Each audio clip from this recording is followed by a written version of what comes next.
I have a list of 5 items here. Let me show you why. Use the len function and you see that it really has 5 items. Now, besides accessing single items out of your list, like that item with index 3, 0, 1, 2, 3, so 6.6, you can also access portions of the list. Let's say from 1 to 4. And that will give you another list. So the output of this is also a list. And it's going to contain the items with index 1, index 2, and index 3.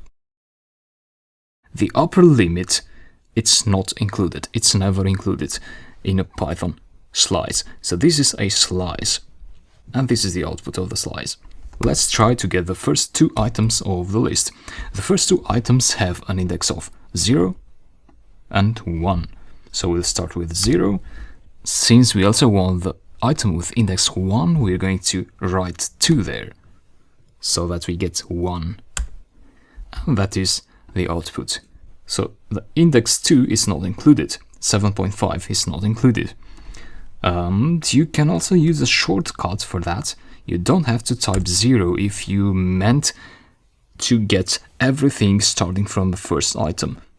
And that will give you the same output. Similarly, if you want to get, let's say, the last 2 items, you can start to count 0, 1, 2, 3. So 3, start from 3. And this has an index of 4. So we're going to write 5 there. Even though we got the expected output, you'd better be using the shortcut for that.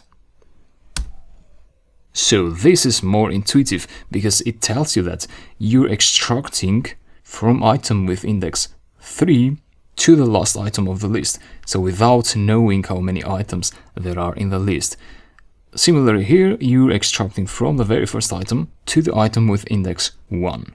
Now, for big lists, when you want to extract the last items, it may make not much sense to count from the beginning 1, 2, 3, 4, 5, 6, and so on. But Python has another system of indexing, and I'll show you that in the next video.